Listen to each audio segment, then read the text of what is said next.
Have you ever heard about Fermat's last theorem? In the realm of mathematics, it stands as a riddle that baffled the brightest minds for centuries.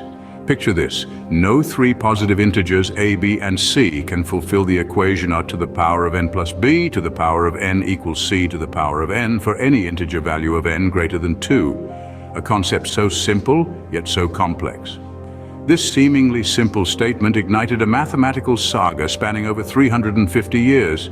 Our story begins in 1637 in the margins of a book.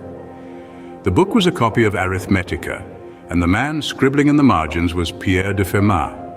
Now Fermat was no ordinary man. He was a French lawyer, sure, but he was also an amateur mathematician with a knack for creating riddles that would stump the greatest minds for centuries. In the margin of his Arithmetica, Fermat jotted down what has come to be known as Fermat's last theorem.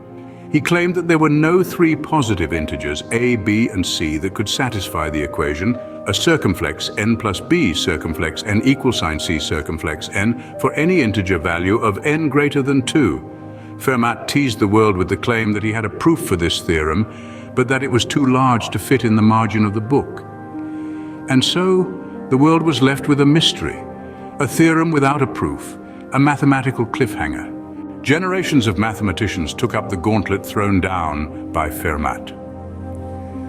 From the 17th century onwards, the challenge of proving Fermat's last theorem has captivated the minds of many brilliant thinkers. Through the ages, each attempt was like a step on a complex mathematical staircase, leading to the development of new areas in this fascinating field.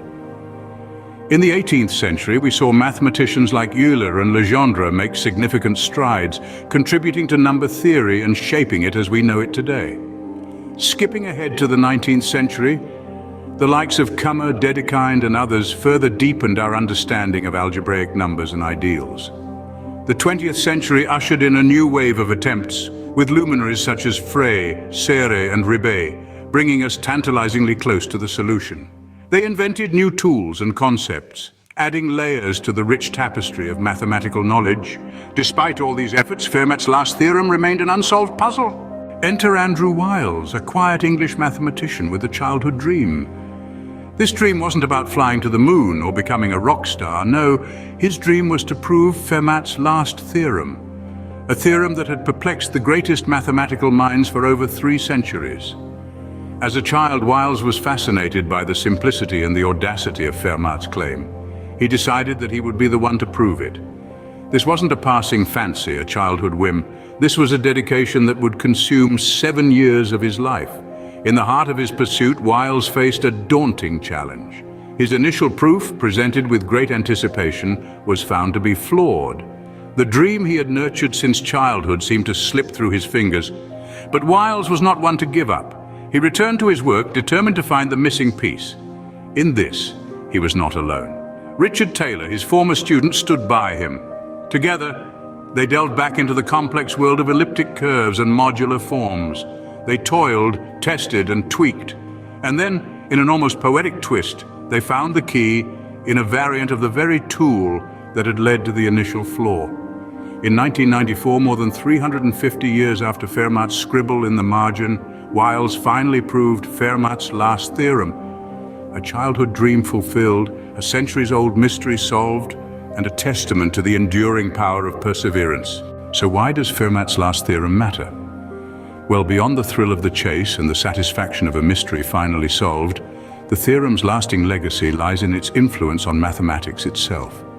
Throughout the centuries, the pursuit of a proof has driven mathematicians to the development of entirely new theories and techniques. Those attempts to crack Fermat's riddle gave birth to areas of mathematics that have proven vital in understanding the world around us. The theorem challenged mathematicians to push beyond the known, to question, to explore, and to innovate. And in that challenge, they discovered new mathematical landscapes, from the complex world of elliptic curves to the abstract realm of modular forms. In the end, it's not just about the theorem itself, but the journey it inspired. It's about the countless minds it has engaged, the boundaries it has pushed, and the knowledge it has unlocked. Fermat's last theorem, a simple statement scribbled in a book margin, became a beacon that guided and shaped the course of mathematics.